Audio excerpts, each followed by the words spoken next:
Neurotherapy की research है और गुरुजी डॉक्टर लाजपत मेहरा जी की एक्सपेरिमेंट है कि अगर ये देखा जाए कि अगर किसी को अनपचा खाना मोशन में आ रहा है तो ये बीमारी की शुरुआत है। और यहाँ से गुरुजी कहते हैं कि बड़ी से बड़ी और छोटी से छोटी बीमारी का मूल कारण यूडीएफ है। यूडीएफ क्या है? अनडाइजेस्टेड फूड इन स्टूल, यानी कि आपके मोशन में अनपचा खाना आना। आपके मोशन में अनपचा खाना आना ये हमारी बीमारी की शुरुआत है। अगर आप में से या हम पेशेंट से पूछें कि क्या उनको मोशन में अनपचा खाना आता है, जैसे भिंडी के बीज है, टमाटर के छिलके हैं, पालक के पत्ते हैं, मेथी है, या जो कुछ भी उन्होंने खाया, सब्जी या दाल खाई या बीज वाली चीजें खाई, अगर वो मोशन में आ रहा है तो इसका मतलब है कि उनको यूडीएफ की समस्या है और ये बीमारी की शुरुआत है। क्योंकि अगर हम समझें तो हमारा हाइड्रोक्लोरिक एसिड जो पेट के अंदर है वो इतना स्ट्रॉन्ग है, वो इतना हाईली एसिडिक है कि मैं इस पेन के टुकड़े को भी अगर उसके अंदर डाल दूं तो ये भी गल सकता है। हाईली एसिडिक है, जिसकी पीएच वैल्यू 0 है, 0 से 2 है, 2 से 3 है। ये दुनिया का सबसे खतरनाक एसिड है। 0 से नीचे कुछ है ही नहीं, है ना। जिसकी पीएच वैल्यू 0 है और 0 से नीचे कुछ है नहीं, तो यानी कि ये हाईली एसिडिक है। और वो हाईली एसिडिक का मतलब कि तेजाब है। उस तेजाब के अंदर मैं जो मर्जी डाल दूं वो गलना चाहिए, वो पिघलना चाहिए। तो क्या वजह है कि भिंडी के बीज, टमाटर के छिलके या हम जो भी पत्तेदार सब्जी खा रहे हैं वो आपके मोशन में दिखाई दे रहा है, यानी कि वो वहीं से तो गुजर रहा है, हाइड्रोक्लोरिक एसिड से ही गुजर कर नीचे आ रहा है। तो फिर उस कंडीशन में भी वो गल नहीं रहा है। इसका सीधा सीधा संबंध है कि आपका हाइड्रोक्लोरिक एसिड कमजोर हो गया है। हाइड्रोक्लोरिक एसिड कमजोर हो गया, जिसकी पीएच वैल्यू अब 3 ना रहकर, 2 ना रहकर, 1 ना रहकर 3 से ऊपर चली गई। वो 4 हो सकती है, 4.5 हो सकती है, 5 हो सकती है। तो इस हाइड्रोक्लोरिक एसिड की पावर के खत्म होने से हमारा डाइजेशन वीक हो जाता है और हमारी प्रोटीन नहीं पचती है।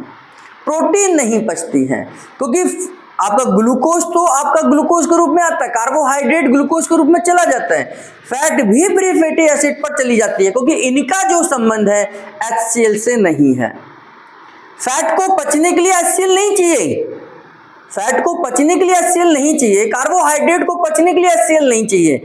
HCl किसको चाहिए? तो प्रोटीन को चाहिए, है ना। कार्बोहाइड्रेट को अगर हमें डाइजेस्ट करना है तो मुंह से हमारा सलाइवा के अंदर टाइलिन है, उसे वो डाइसैकेराइड में कन्वर्ट कर देगा।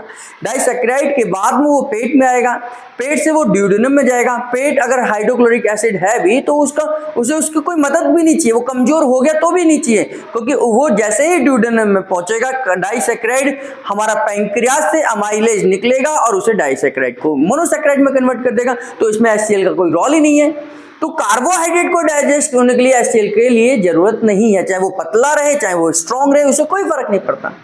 ऐसी फैट जो है, आपने घी तेल की चीजें खाई हैं, फैट जैसे पेट में गया, हाइड्रोक्लोरिक एसिड अच्छा है बुरा है उसे कोई मतलब नहीं है, वो ड्यूडेनम में जैसे ही पहुंचेगा वहां पर बाइल जूस आएगा, उसको इमल्सन कर देगा और फिर हमारे पैंक्रियाज से कौन निकलेगा? लाइपेज निकलेगा, जो उसे फ्री फैटी एसिड में कन्वर्ट कर देगा। तो इसमें भी कहीं HCl का रोल नहीं है, लेकिन HCl का रोल आपके प्रोटीन के डाइजेशन में है।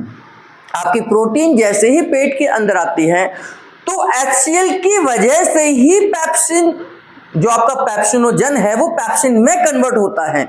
तो HCl अगर स्ट्रॉन्ग होगा तो ही पेप्सिनोजन पेप्सिन में कन्वर्ट होगा।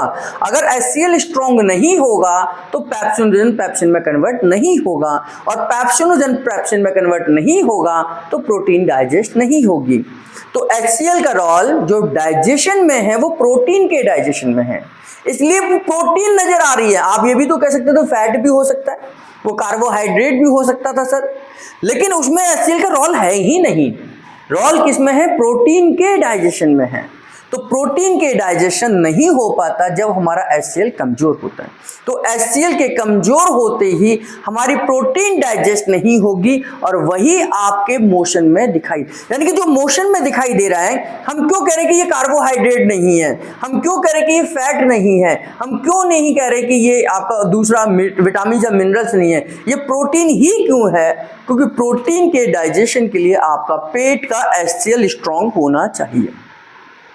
और जैसे ही प्रोटीन, अगर वो प्रोटीन है तो प्रोटीन की कहानी मैंने आपको बताई थी कि एमिनो एसिड नहीं मिलेंगे, और एमिनो एसिड नहीं मिलेंगे तो कहीं ना कहीं हमारे शरीर में बीमारी आएगी। क्योंकि बीमारी, हमारे शरीर का बेसिक स्ट्रक्चर जो है वो किससे बना है? सेल से बना हुआ है।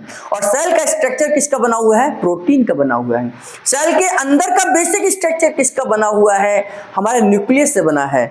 न्यूक्लियस का बेसिक स्ट्रक्चर किससे बना है? तो DNA और RNA से बना है, क्रोमोसोम से बना है। तो ये DNA और RNA क्या है? ये भी एमिनो एसिड ही है, ये भी एमिनो एसिड से ही बने हैं। और एमिनो एसिड में आपका प्रोटीन डाइजेस्ट नहीं हो रहा, आपको प्रोटीन मिल नहीं रहा, तो कहीं ना कहीं आपके DNA RNA भी गड़बड़ हो सकते हैं, मिसमैच हो सकते हैं। वहां पर आपका जेनेटिकल इफेक्ट आ जाएगा और बीमारी आपको जीन्स के लेवल पर भी जा सकती है। जेनेटिक बीमारी भी आ सकती, जेनेटिक का मतलब जीन्स की गड़बड़ी की बीमारी। जेनेटिक का मतलब ये नहीं कि फोर फादर से आने वाली बीमारी, फोर फादर से कभी भी जेनेटिक बीमारी आ भी सकती है, नहीं भी आ सकती है, लेकिन जेनेटिक बीमारी का मतलब है कि आपके अंदर ही बीमारी डेवलप हुई है, आपके अंदर ही बनावट गड़बड़ हुई है, तो वो हमारे डाइजेशन की वजह से हो सकता है, हमारे डाइजेशन की वजह से हो सकता है। बहुत सारे लोगों को मल्टीपल स्क्लेरोसिस का, यही नहीं, एलोपैथी आज तक नहीं पता लगा पाई कि मल्टीपल स्क्लेरोसिस की बीमारी का कारण क्या है।